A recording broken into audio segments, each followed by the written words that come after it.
नमस्कार छात्रों, आज हम संस्कृत ग्रामर के अंतर्गत वचन को लेंगे। पिछली वीडियो में हमने लिंग के विषय में समझा।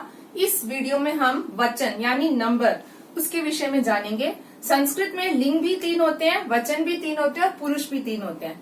वचन को हम इंग्लिश में बोलते हैं नंबर, वचनम संस्कृत में, इंग्लिश में नंबर और हिंदी में वचन। ठीक है, आपने हिंदी व्याकरण में पढ़ा होगा एक वचन और बहुवचन, एक के लिए प्रयोग, बहुत सारों के लिए प्रयोग। संस्कृत में विशेष तौर पे द्विवचन भी होता है। अब हम एक एक देखकर समझते हैं। एक वचनम यानी जो एक के लिए प्रयुक्त होता है, एक व्यक्ति, एक वस्तु, कोई भी एक चीज हो उसके लिए प्रयुक्त होता है ये। इसी को इंग्लिश में सिंगुलर नंबर बोलते हैं। द्विवचन जो होता है वो केवल 2 लोगों के लिए प्रयुक्त होता है। कोई भी 2 लोग, 2 वस्तुएं, उनके लिए प्रयुक्त होता है द्विवचन। डुअल नंबर बोलते हैं इसको इंग्लिश में। बहुवचन बहुतों के लिए प्रयुक्त होता है। ये नहीं कि 3 के लिए, 1, 2 और बहुत सारे, कोई भी चीजें बहुत सारी जो होती हैं, चाहे कोई व्यक्ति हो या कोई वस्तु हो, उनके लिए बहुवचनम का प्रयोग होता है, जिसको इंग्लिश में हम बोलते हैं प्लूरल।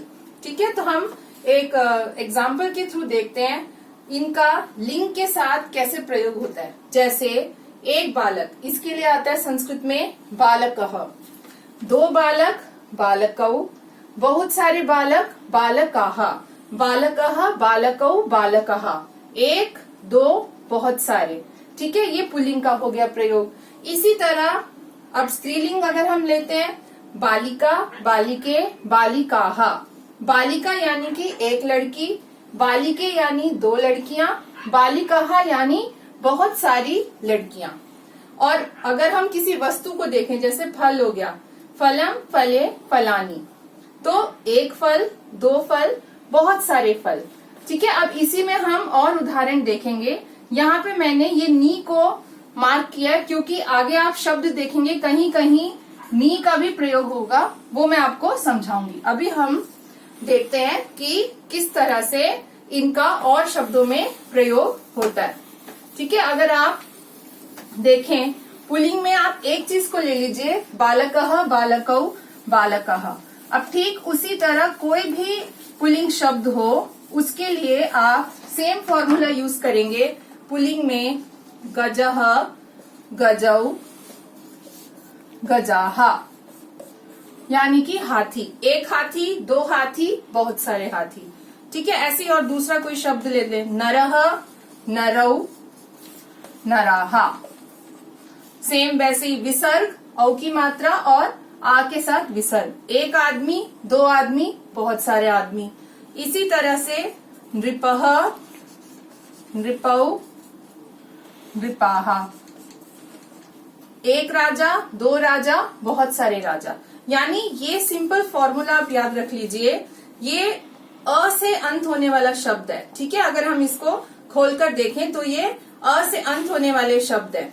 ग अ प्लस ज प्लस अ। शुरू में आपको वर्ण विच्छेद वाली वीडियो में समझाया गया था कि किस तरह से शब्दों को खोलने से हम समझ सकते हैं कि शब्द के अंत में कौन सी मात्रा लगी है।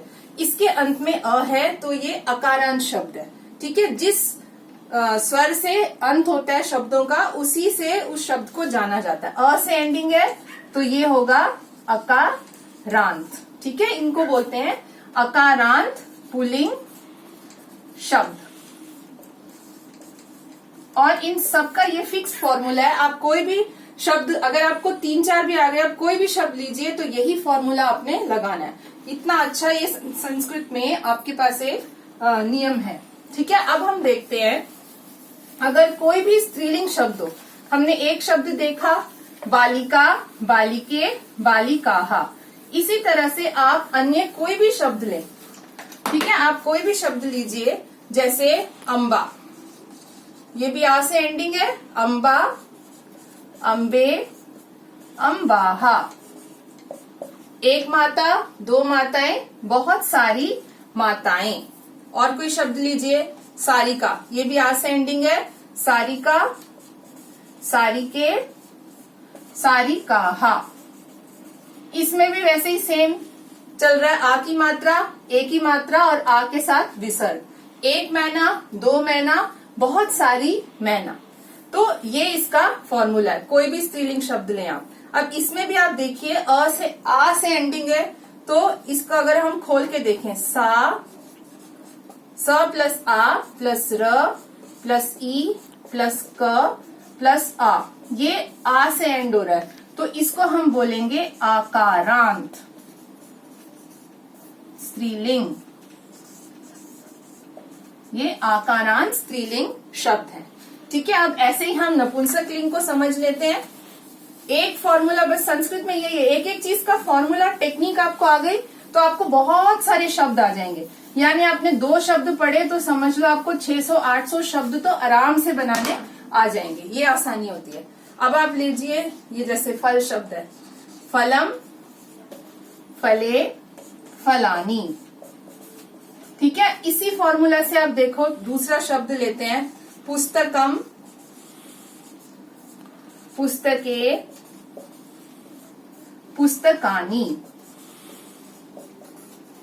ठीक है, ये हो गया एक फल, 2 फल, बहुत सारे फल, एक पुस्तक, 2 पुस्तकें, बहुत सारी पुस्तकें।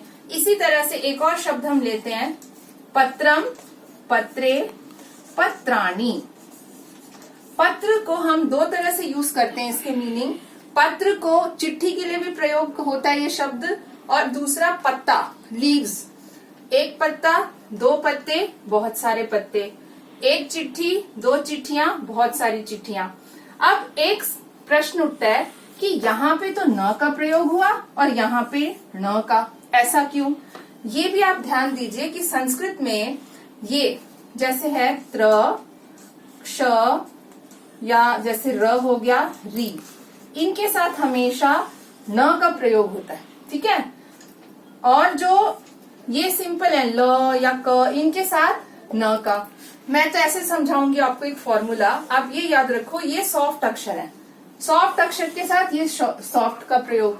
अब ये है थोड़े से कठोर, थोड़े से हार्ड है, तो इनके साथ ये भी हार्ड इसकी एंडिंग है। ठीक है, अगर आप सोच के देख लो, इसमें आप नी लगा लो तो क्या उच्चारण, पत्रानी, ये तो सुनाई भी नहीं देगा, इसकी एग्जिस्टेंस ही बिल्कुल खत्म हो जाती है। इसीलिए यहाँ पे एक हार्ड ऐसा एक वर्ण लिया, पत्राणी। ठीक है, और यहाँ पे अगर आप नी लेंगे तो भी मजा नहीं आएगा। पुस्तकाणी, नहीं, बिल्कुल नहीं है, इसका कोई वो ही नहीं है। पुस्तकानी, सिंपल। ठीक है, तो कोमल अक्षरों के साथ न, थोड़े कठोर अक्षरों के साथ ण, इस तरह से प्रयोग में आता है। आपको इसके भी नोट्स डिस्क्रिप्शन में एक लिंक दी होगी, उसमें नोट्स मिल जाएंगे। धन्यवाद।